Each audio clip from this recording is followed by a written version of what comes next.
기도합니다. 네, 예배 시작하기 전에 기도드리겠습니다. 하나님 아버지 감사합니다. 오늘 이렇게 주님께서 이 자리에 오셔서 아버지 우리 예배를 들어주시고 우리가 아버지 예배하는데 아버지 하나님 기도하는 예배 아버지 해주시고 하나님 아버지 정말 아버지 이 찬양을 통해서 하나님께서 문을 열어주시고 이 찬양을 통해서 하나님께서 일하시는 것을 저희가 볼 수 있게 도와주시옵소서. 아버지 제가 찬양하는 게 아니라 오직 하나님한테 드리는 찬양이 될 수 있게 도와주시고 아버지께서 그 찬양을 받으시면서 하나님이 그 기뻐 받으시는 하나님의 얼굴을 볼 수 있는 은혜가 될 수 있게 도와주시옵소서. 아버지 주님 아버지 예수 믿겠습니다. 아멘. 일주일 동안 지내왔죠. 그 무거운 짐을 저희가 내려놓고 오직 하나님한테 온전히 찬양할 수 있게 바랍니다. 네, 내 모든 시험 무거운 짐 찬양 드리겠습니다.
기쁨은 세상과 바꿀 수 없습니다.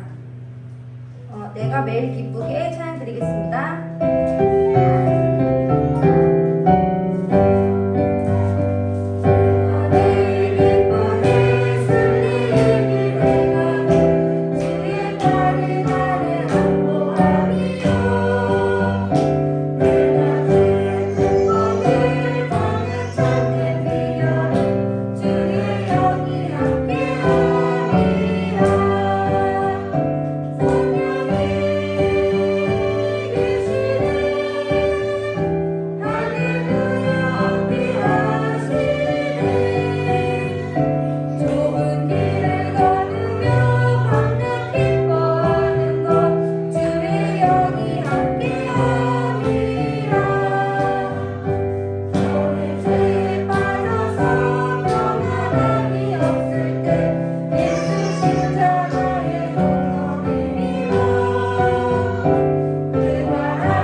오늘 제가 묵상을 했는데 행복이라는 게 무엇인지 다시 한번 생각할 수 있는 시간이 됐습니다. 그 행복이 세상에서 주는 행복이 아니라 어떤 저희가 정말 이 세상 살면서 행복한 일이 참 많잖아요.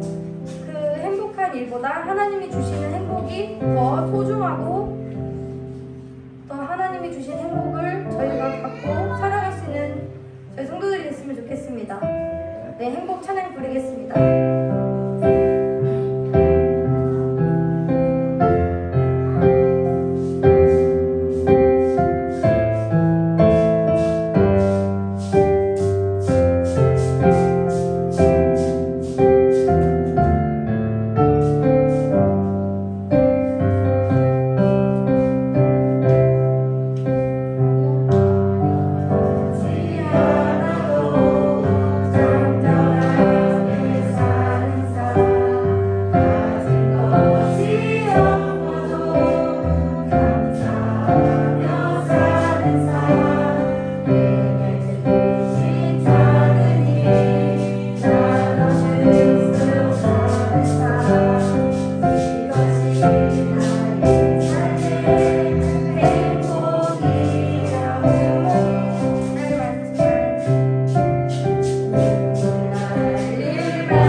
되신 하나님 아버지를 내가 믿사오며 그의 아들 예수 그리스도를 믿사오니 이는 성령으로 잉태하사 국민과 마르게 나시고 본디오 빌라도에게 고난을 받으사 십자가 못 박혀 죽으시고 장자지 사흘 만에 죽은 자 가운데서 다시 살아나시며 하늘을 오르사 전능하신 하나님의 우편에 앉아 계시다가 절에서 산자 죽은 자를 심판으로 오시리라.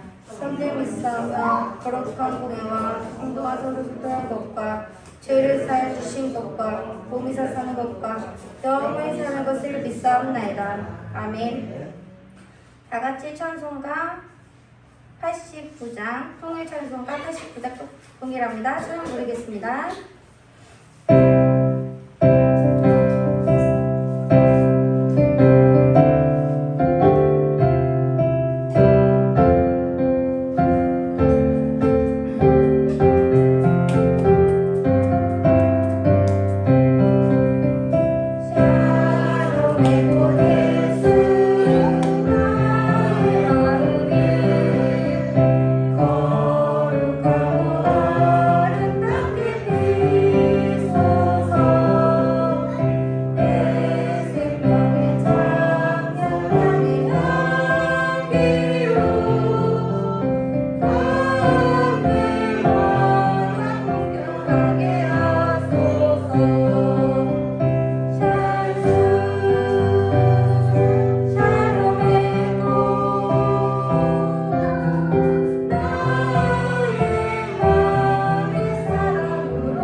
기도하시겠습니다.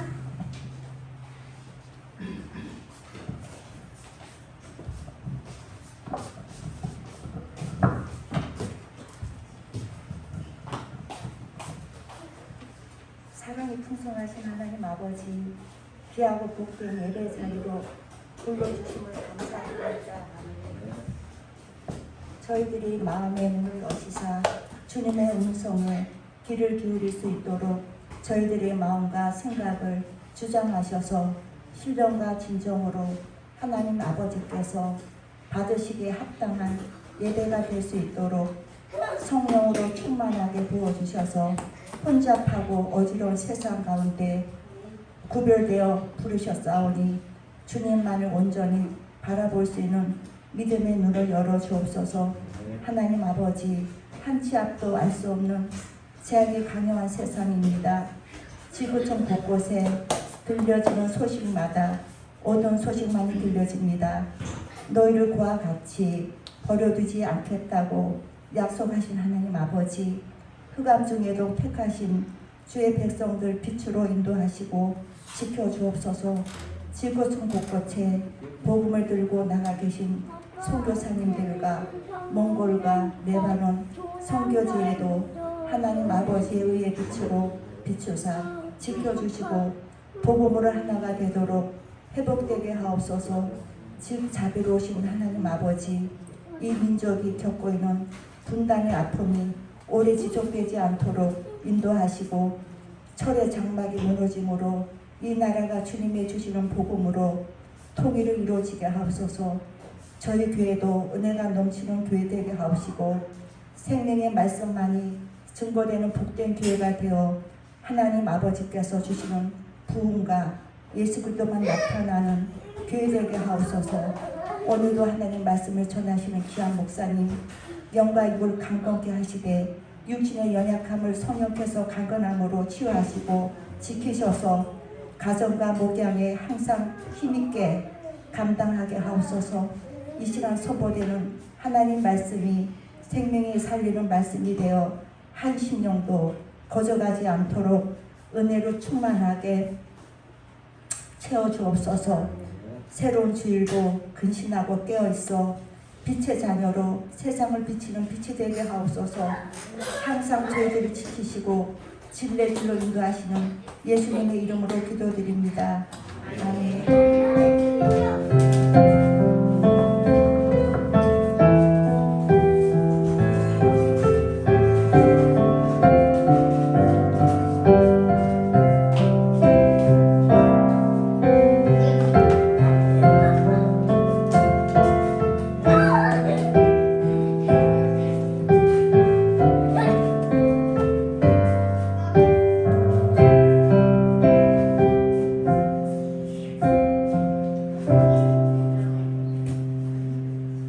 오늘 보실 성경 말씀은 출애굽기 25장 23절에서 30절 말씀입니다.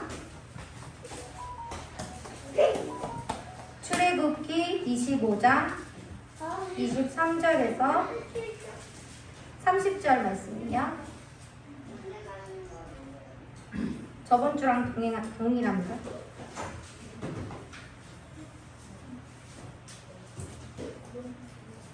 출애굽기 25장 23절에서 30절 말씀이요. 찾으셨으면 구독하겠습니다. 너는 조각목으로 성을 만들 때 길이는 이는 길이 높이는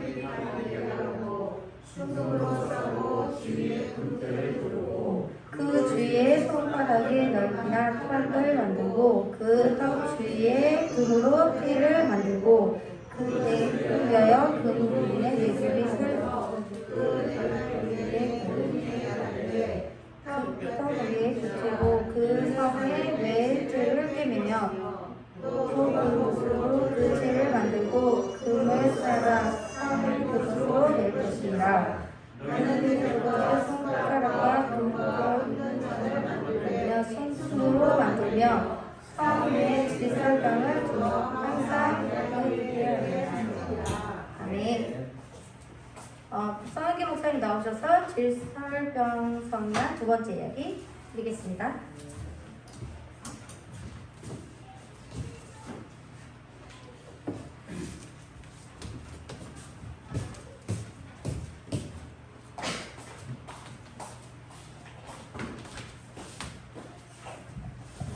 기도하도록 하겠습니다. 고맙고 감사하신 하나님 아버지, 우리를 하나님 앞으로 불러주셨사오니 하나님의 은혜의 말씀 앞에서 우리가 겸손히 낮아진 마음으로서 하나님의 말씀을 듣게 하여 주시었고 하나님의 말씀을 듣는 귀한 귀가 열리고 눈이 열려서 그 말씀을 가지고 또한 한 주를 살아가는데 힘있게 살아갈 수 있도록 주여 역사해 주시었고 우리의 삶의 힘으로서 살아가는 것이 아니라 오직 하나님의 은혜의 말씀에 붙들려서 살아가는 삶으로서 나아갈 수 있도록 주께 역사해 주시길 간절히 원하오며 귀하신 예수님의 이름으로 축복하며 기도드리옵나이다. 오늘 출애굽기 25장 말씀이죠. 출애굽기 25장 23절부터 30절까지의 말씀을 봤는데요. 제가 원고 없이 올라와서 두서 없이 또 설교를 하도록 하겠습니다. 오늘 진설병이라는 뜻은요, 하나님 얼굴 앞에 차려놓은 떡, 하나님께 드려진 떡이라는 뜻이 진설병이라는 것입니다. 근데 요한복음 6장 47절서부터 51절 말씀을 보시면은 예수님께서 뭐라고 했냐면은 6장 47절서부터 56절 말씀에 보면은 예수님께서 내가 곧 생명의 떡이라고 이야기하고 있다는 것이죠. 이 떡을 먹는 자에게는 영생을 얻는다라고 말씀하셨다는 것입니다. 근데 우리가 이 성막의 구조를 보면은요, 이렇게 그렇게 크지 않아요. 성막이 있고 이 안에 성수가 있고요. 이 성수에는 지성소하고 성수로 구분되어 있고요. 그리고 여기는 번제단이 있고 물두멍이 있고, 이 북쪽으로는, 이게 북쪽이죠. 북쪽으로는 떡상, 우리가 오늘 나누고 있는 떡상이 있고요. 이 앞에는 향단이 있고, 여기엔 등잔대가 있는데요. 이 떡상하고 이 등잔대, 이 안에는 빛이 없어요. 오직 이 등잔대로만 비춰지는데요. 이 등잔대의 거리는 한 2팔 정도 벌리는 거리에 있다는 것입니다. 그래서 오직 이 등잔대의 빛만 의지해서 이 떡을 먹을 수 있고, 이 아래서 하나님을 섬길 수 있다는 것이죠. 그리고 이 휘장을 지나서 들어가면은 이 안에 법궤와 속죄소가 있다는 것입니다.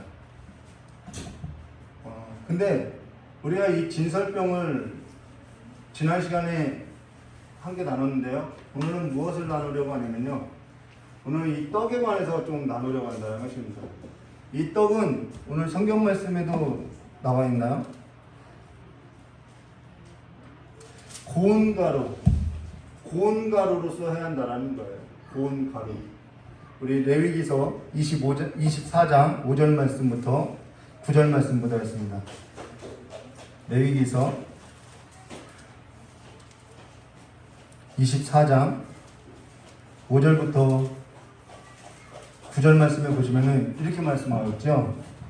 너는 고운 가루를 가져다가 떡 12덩이를 굽게 해. 각 덩이를 10분의 2 에바. 계속해서 12라는 숫자가 나오는 것은 12지파를 의미하고 있다는 것이죠.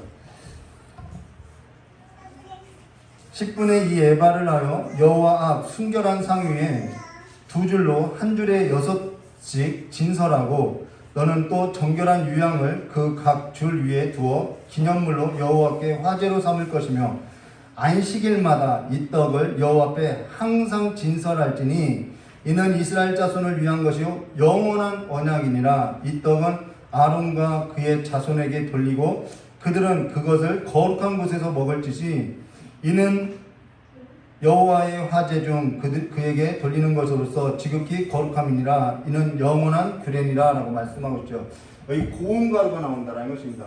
이 고운 가루라는 것은 무엇을 말하냐면요, 이 진설병, 떡을 만드는 재료가 고운 가루인데요. 고운 가루라는 것은 아침에 내렸던 그 만나를 주워다가, 하늘에서 내렸던 그 만나를 주워다가 곱게 빻는다는 것입니다. 곱게 빻아서 몇 번의 채를 거르냐면은 11번에서 12번의 채를 거를 만큼 이렇게 고운 가루로서 쓰여진다는 거예요. 왜 이것이 중요하냐면은, 이 고운 가루를 만들려면은 우선 그 껍질을 벗겨야겠죠. 껍질을 벗기고, 어떻게 하는지는 모르겠지만은 재료 과정에서 껍질을 벗기고 계속 빻는다라는 것입니다.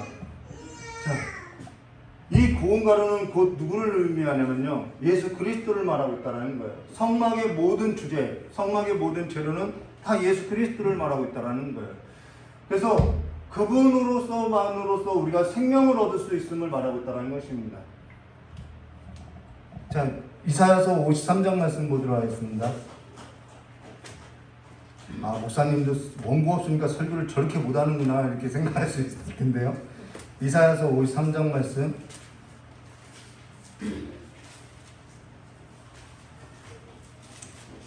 53장 1절부터 제가 읽어드릴게요. 우리가 전한 것을 누가 믿었느냐? 여호와의 팔이 누구에게 나타났느냐? 그는 주 앞에서 자라나는 연한 순 같고 마른 땅에서 나온 뿌리 같아서 고운 모양도 없고 풍채도 없은즉 우리가 보기에 흠모할 만한 아름다운 것이 없다. 그는 멸시를 받아 사람들에게 버림을 받았으며 강고를 많이 겪었으며 질고를 아는 자라. 마치 사람들이 그에게 얼굴을 가린 것 같이 멸시를 당하였고 우리도 그를 귀히 여기지 아니하였도다. 복음서의 말씀에 보면은 그분이 배척당한 것을 우리가 볼 수 있죠. 그는 실로 우리의 질고를 지고 우리의 슬픔을 당할 것은 우리는 생각하기를 그는 징벌을 받아 하나님께 맞으며 고난을 당한다 하였노라. 그가 찔림은 우리의 허물 때문이요 그가 상함은 우리의 죄악 때문이라. 그가 징계를 받음으로 우리가 평안을 누리고 그가 채찍에 맞음으로 우리가 나음을 받았도다. 우리는 다 양 같아서 그릇 행하여 각기 제 길로 갔거늘 여호와께서는 우리의 모든 죄악을 그에게 담당시키셨도다. 예수님께서는 이 고운 가루처럼 완전히 이끌어졌다라는 것입니다. 겟세마네 동산에서 그가 죽기 전에 기도하실 때에도 그분은 완전히 몸을 물과 피를 다 쏟을 만큼 완전히 짓이겨졌다라는 거예요. 그 감난산이라는 뜻 자체가 뭐냐면은 짓이겨지다라는 뜻이라는 것입니다. 예수님께서는 그렇게 우리에게 고운 가루로서 우리에게 생명을 주고자 하늘에서 내려온 살아있는 떡임을 말해주고 있다는 것이죠. 근데 그 고운 가루는 무엇으로서 함께 제작하냐면 물로서 만드는 것이 아니라는 거예요. 기름으로서 섞어서 만들어야 한다는 것입니다. 그래서 이 기름은 성령을 의지한다는 것이죠. 성령을 말하고 있다는 것입니다. 기름으로 반죽하게 되어 있다는 거예요. 누가복음에 보면은 마리아가 예수님께서 나실 것에 관해서 천사가 와서 고지를 하지요. 그때는 마리아가 나는 사내를 알지 못하는 자인데 내가 어떻게 믿느냐라고 말을 한다는 것입니다. 그런데 두 번째 나타나서 또 천사가 이르지요. 성령이 내게 임하시고 그 성령이 내게 임하시면 이라는 말씀하고 나서 뭐라고 하냐면은 대저 하나님의 말씀은 능하지 못함이 없느냐라고 말씀하고 있다는 거죠. 처음에 하나님의 말씀이 우리 가운데 임할 수 있다는 거예요. 이 떡도 마찬가지라는 것이죠. 근데 성령이 아니면은 이 말씀이 우리 가운데로 불려올 수 없다라는 거예요. 그래서 이 마리아가 그 말씀을 듣고 나서 이 여종에게 이제는 이루어지라라는 말씀이 나온다라는 것입니다. 그래서 이 떡은 반드시 기름을 섞어서 만들게 되었다라는 것이죠. 그리고 어디서 먹게 되었냐면은 바로 이 성소 안에서 먹게 되었다라는 것이죠. 성소 안에서. 그리고 일주일 동안 두었다가 일주일 안식일 날 다시 새 떡을 내놓고 그 두었던 떡을 모든 사람에게 나눠 먹게 되어 있다는 것입니다. 그것을 통해서 우리는 교제를 볼 수 있다는 것이죠. 저는 이 말씀을 오늘 묵상하면서 그런 생각을 하게 됐는데요.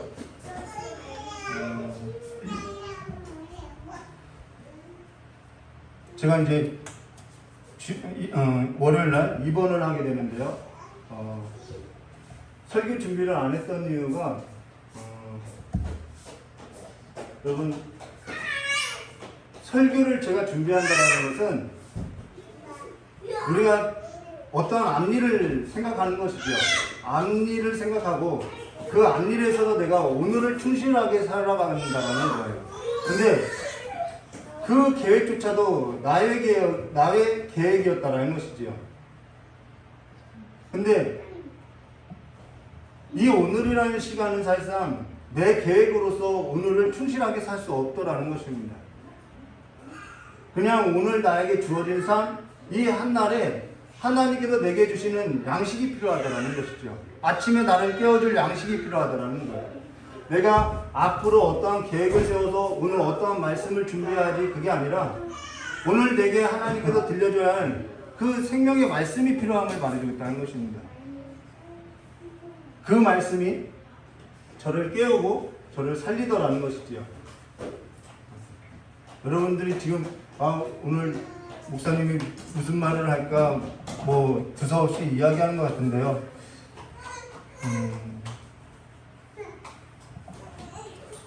여러분, 성소 안에 우리가 이미 들어갔다는 것은 거룩한 삶을 말하고 있다는 거예요. 그 거룩한 삶은 하나님의 말씀과 오직 성령으로서 살아가는 삶을 말하고 있다는 것입니다. 여러분의 삶에도 이런 성소 안에서의 거룩한 삶이 되시기를 주님의 이름으로 축원합니다. 네. 우리 그러면은 성경에는 이 진설병에 대해서 나오는데요. 우리가 호세아서 이 진설병에 관해서 호세아서의 말씀을 보고 결론 내리도록 하겠습니다. 호세아서 7장 8절 말씀인데요. 호세아서 7장 8절 말씀 보시면 이런 말씀 있어요. 호세아서 7장 8절 에브라임이 여러 민족 가운데 혼합되니 그는 곧 뒤집지 않은 전병이니라. 여기서 나온 전병이 바로 진설병이라는 거예요. 성소 안에 떡상 위에 세워졌던 12덩어리의 그 떡은 누구를 뜻하냐면 이스라엘을 말한다는 것입니다. 하나님 앞에 드려지는 삶을 말하고 있다는 거예요. 그런데 그 이스라엘 12지파를 뭐라고 지금 호세아서는 무엇을 말하고 있냐면은 에브라임이 여러 민족 가운데 혼합되니 그는 곧 뒤집지 않는 전병이로다. 왜 뒤집지 않는 전병이라고 했냐면은 9절부터 볼까요? 이방인들이 그의 힘을 삼았으나 알지 못하고 백발이 무성할지라도 알지 못하는도다. 이스라엘의 교만은 그 얼굴에 드러난다니. 자, 교만을 언급하고 있죠. 교만은 그 얼굴에 드러난다니 그들은 이 모든 일을 당하여도 그들의 하나님 여호와께로 돌아오지 아니하며 구하지도 아니하는도다. 에브라임은 어리석은 비둘기같이 지혜가 없어 애굽을 향하여 부르짖으며 아수르로 갔더라. 이 비둘기는 여기서 나온 비둘기를 비유한 것은 무엇을 뜻하냐면은 비둘기는 자기 원래 그 본향에 이 돌아가는 습성이 있다고 이야기하죠. 그래서 여기 말씀해 보면은 에브라임은 어리석은 비둘기같이 지혜 없어서 애굽을 향하여 부르짖으며 아수르로 갔다라는 것은 이들이 나왔던 그 애굽을 바라고 아수르를 의지하고 있음을 말해줬다는 것이죠. 저와 여러분은 이미 하나님의 말씀을 듣고 생명을 얻은 자로서 이 성소 안에서 살아가는 자들로서 거룩히 구별됐다라는 것입니다. 그런데 뒤집지 않은 전병이라는 것은 바로 우리가 애굽을 의지한다라는 거예요. 아수르를 의지하고 살아가는 하나님의 말씀을 의지하고 살아가는 것이 아니라 애굽을 의지하고 아수르를 의지하고 내 계획을 의지하고 살아가더라는 것이죠.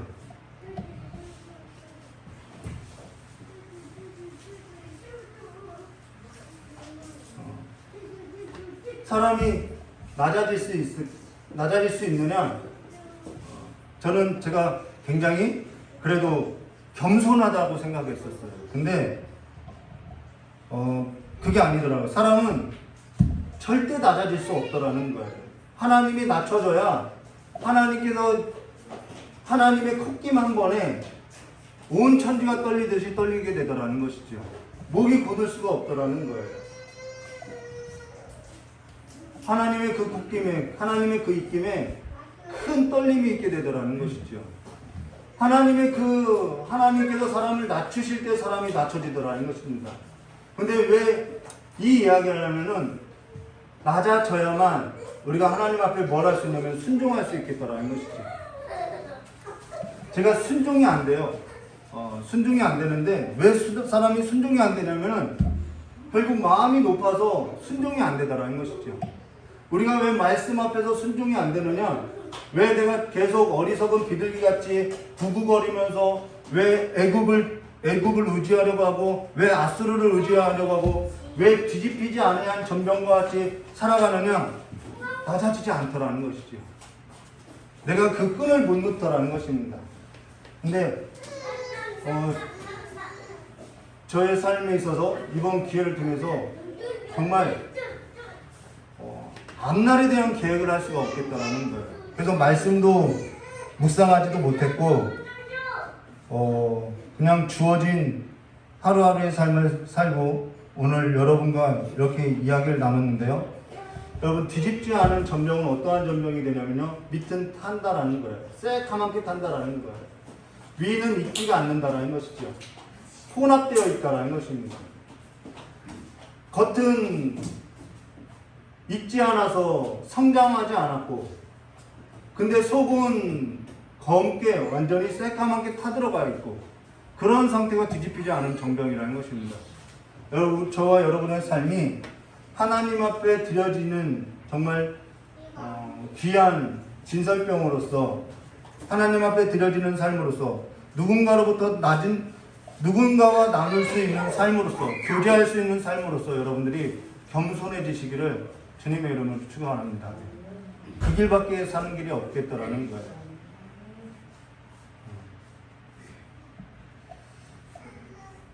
저도 이번 일을 겪으면서 정말 새롭게 보는 것 같아요. 그리고 하나님 외에는 말씀 외에는 살 길이 없다라는 것을 다시 한번 깨닫게 되었다라는 것입니다. 제가 오늘 이렇게 설 수 있었던 것 하나님의 말씀 때문이지요. 어려운 시기를 보내왔던 것, 그때 저에게는 경제적인 어려움이 있었어요. 그리고 이번에는 질병이라는 어려움이 있어요. 근데 경제적인 어려움을 겪을 때에도 하나님께서 말씀으로 저를 붙들어왔고, 이번 질병으로 인해서 제가 또 입원하게 됐는데도 그때 은혜 받았던 말씀들이 이번에는 새롭게 새 말씀으로서 들려지더라는 것이죠. 새 은혜로서 들려지더라는 거예요. 근데 이전과는 다른 더 큰 영광으로서 들려지더라는 것이죠. 아침에 하나님의 말씀이 깨워주는 거예요. 나아만 장군이 요단강에서 몸을 7번 씻어서 깨끗함을 받은 것 같은 그런 말씀이, 예전에는 그냥 글로써 읽었는데 이제는 그것이 저의 삶 가운데 실제적으로 오더라는 것이죠. 그래서 그 말씀 붙들고 또 기도하다 보니까 오늘 주일을 이렇게 맞아서 여러분과 이렇게 이야기를 나누고 있는데요. 여러분, 말씀에 사로잡히시기를 주님의 이름으로 축원합니다. 네. 제가 만약에 말씀이 없었다고 하면은 그 온 세상에서 들려오는 그 소리에 제 생각이 무너졌을 것 같다라는 거예요. 제가 그 의사들의 모든 소리에 제 마음이 무너졌을 거라는 것이죠. 여러분, 저는 예수를 안 믿는 사람들, 말씀이 없는 사람들을 생각할 때 안타깝게 생각되어지는 거예요. 왜 안타깝게 생각되어지냐면은 세상으로부터 들려오는 염려와 근심, 그 모든 것을 누가 감당해야 하냐면 본인들이 감당해야 한다는 것이죠. 내 생각이 감당해야 하고, 내 마음이 감당해야 하고, 내 육체가 감당해야 한다는 것이죠. 다행인 것은, 너무나도 하나님의 크신 은혜인 것은 그 생각이, 그 마음이 내 생각과 내 마음에 굴복되지 않고 하나님 말씀 앞에 굴복되는 것이 은혜다라는 것이죠. 죽음 앞에서, 위기 가운데서 그 말씀이, 그래서 여러분들에게 다시 한번 이야기하는 것은 여러분, 말씀을 가까이 하시라는 것입니다. 말씀을 가까이 하라는 거예요.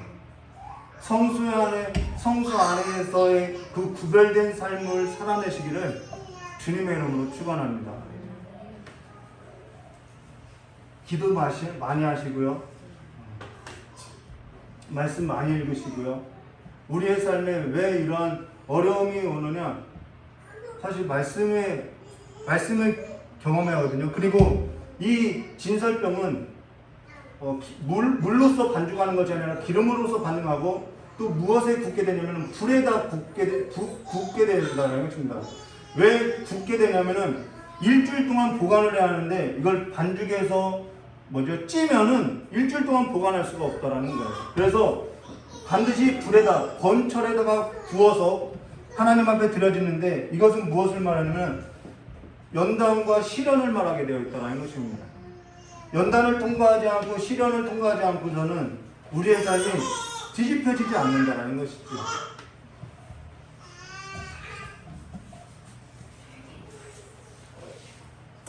할 말은 많은데요. 생각나는 것도 없고, 여러분, 그리고 이 말씀은 누룩을 넣어서는 안 된다는 것입니다. 오늘날 재밌는 말씀, 얼마나 재미난 오락들이 많이 있는지 모르지요. 우리 주변에 TV라는 그 문화가 들어오고 나서 우리의 시대가 오락이라는 시대가 되었다는 것이죠. 이제는 스마트폰이라는 것이 들어와서 모든 사람들이 스마트폰을 가지고 모든 일상을 살아간다는 것입니다. 그러나 하나님의 진설병은요, 이런 것이 없어요. 누룩을 넣지 말라고 이야기했다는 것입니다. 무교병이라는 것이죠. 아무런 누룩이 없어요. 맛도 없어요. 그래서 이스라엘 백성들이 나물과 고기와 부추와 참외와 수박과 그런 것을 먹었다라고 이야기하고 있다는 거죠. 지금 저의 말씀을 들으면서 오락 프로를 부는 것처럼 즐겨하는 사람은 아무도 없다는 것이죠. 여기에서. 그렇죠? 그만큼 재미없다라는 거죠. 근데 이 말씀을 먹어야만 우리가 살아갈 수 있음을 보여주고 있다는 거예요.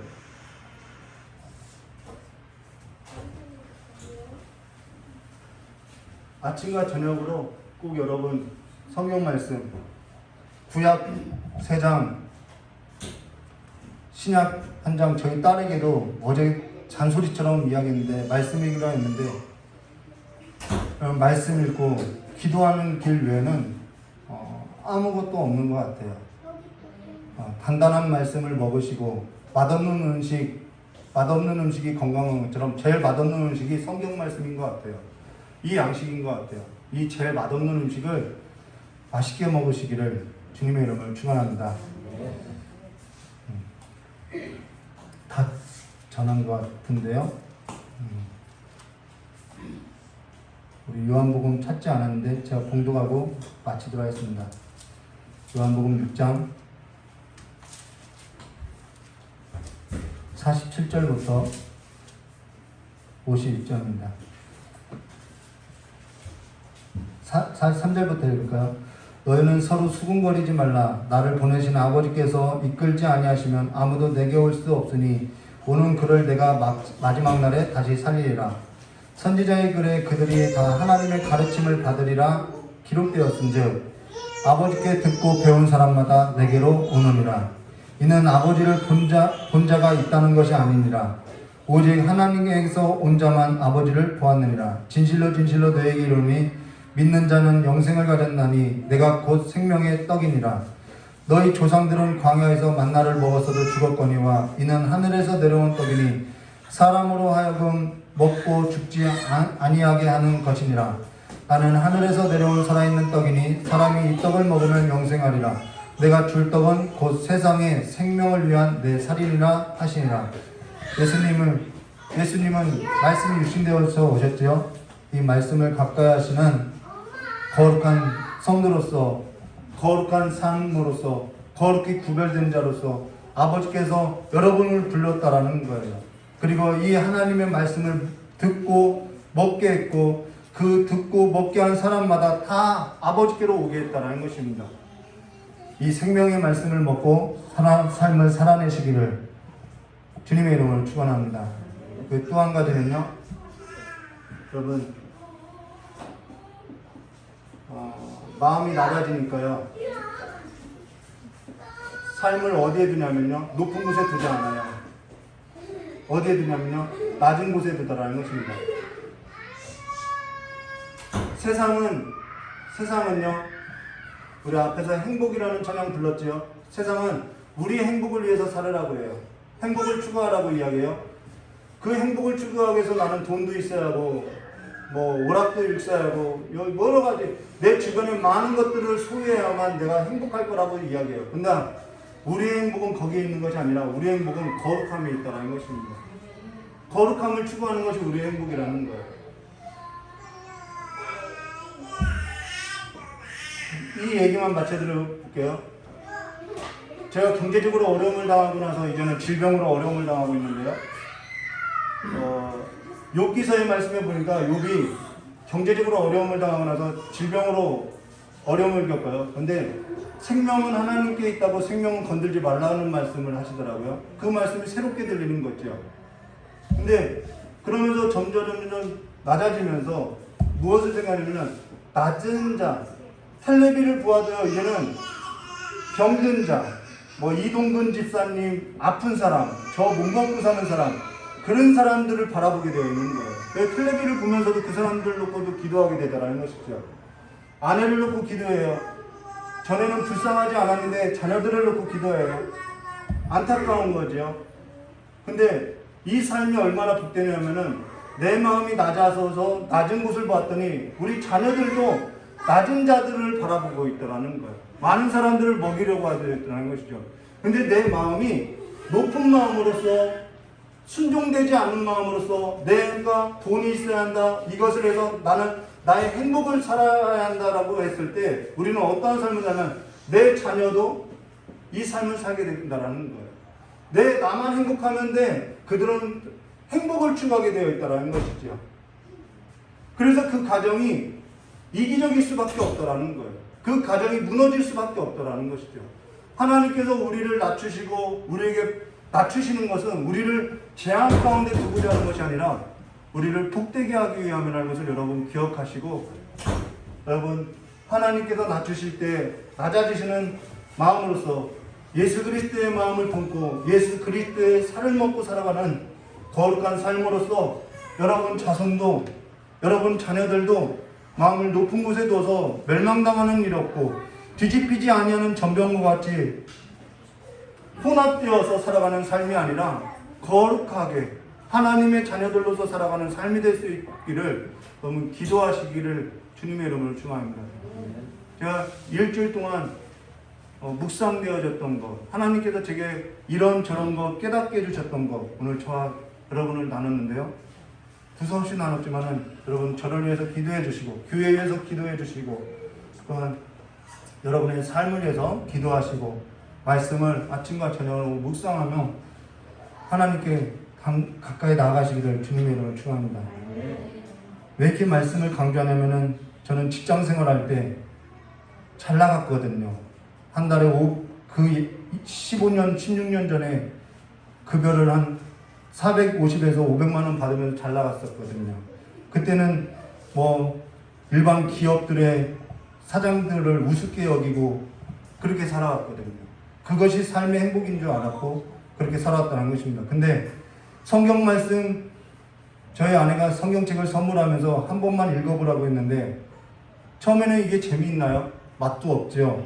맨날 비디오 가게 가서 비디오 빌려보는 것이 유일한 낙이었는데요. 뭐 19금 같은 거 빌려보는 것이 유일한 낙으로서 살아왔다는 것입니다. 근데 시편 37편 9편 말씀, 내가 바라는 것이 무엇입니까? 내 소망이 주께 있나이다 라는 이 말씀이 내가 그동안에 예수를 믿는다고 하여도 예수께 소망 두지 않고 살았구나 라는 것이 깨닫고 나서 앗소리 한번 못하고 무너지더라는 것입니다. 여러분의 삶 가운데도 그 멸망의 자리가 아닌 생명으로 옮겨진 삶으로서 이 성수의 삶이 되시기를 주님의 이름으로 축원합니다. 같이 기도하도록 하겠습니다. 고맙고 감사하신 하나님 아버지, 우리 귀한 성도님들 성전된 예수 그리스도 안으로 불러주셨사오니 이제는 예수 그리스도와 함께 더불어 먹고 마시는 삶으로서 하나님의 말씀 앞에 겸손하게 낮아지고 하나님의 말씀에 겸손히 순종되어져서 하나님의 말씀을 내가 지키고 따라가고 쫓아가는 삶이 아니라 하나님의 말씀이 우리의 죽었던 영혼들을 깨우고 하나님의 말씀이 우리의 삶을 붙들어가는 삶으로서 저 하나님의 나라, 하나님의 그 아름다운 성수에 들어가는 삶으로서 날마다 주와 함께 먹고 누리는 삶이 될 수 있도록 주여 역사해 주시옵고, 내가 나만 잘 사는 삶으로서 살고자 하는 그 어리석은 삶을 버리고 뒤집히지 아니하는 전병과 같은 삶을 버리고 이제는 주님과 함께 살아가는 삶으로서 이제는 낮아진 마음으로서 하늘에서 내려온 아버지 죽기까지 십자가에 낮아진과 같이 내려왔던 그 예수님과 같은 삶으로서 우리 또한 낮아져서 또한 갈릴리 나사렛에 머무는 이들에게 손을 뻗치고 그들의 삶을 살리고 우리의 자녀들도 우리의 삶을 본받아 뒤따라서 아버지와 하나님 앞에 높은 마음을 품고 하나님을 잊어버리고 살아가는 자들이 아니라, 하나님 앞에 혼합된 자들이 아니라 하나님 앞에 거룩하게 성결된 자들로서 하나님의 거룩한 땅 안에서, 거룩한 성수 안에서 하나님과 함께 더불어 먹고 마시는 삶이 될 수 있도록 주님께서 복을 내려주시옵고, 오늘 하나님의 말씀을 두서없이 들은 우리 귀한 성도님들의 그 모든 삶이 이제는 듣기만 하는 것이 아니라 아버지와 한 절이라도, 하루에 한 절이라도 하나님의 말씀이 들려지는 삶으로서 일으켜 주시길 간절히 원하오며 귀하신 예수님의 이름으로 축복하며 기도드리옵나이다. 우리 찬송 한 장 부르고 기도하도록 하겠습니다.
대적하는 자 사랑할 수 있어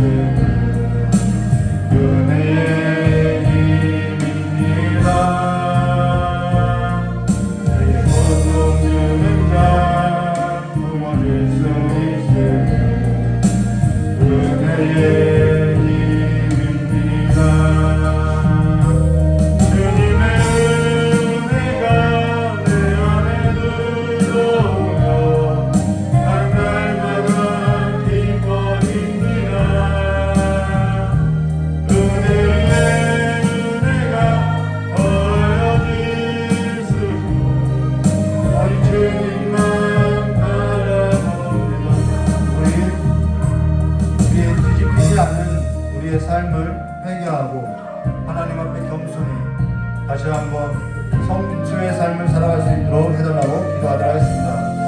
고맙고 감사하신 하나님 아버지,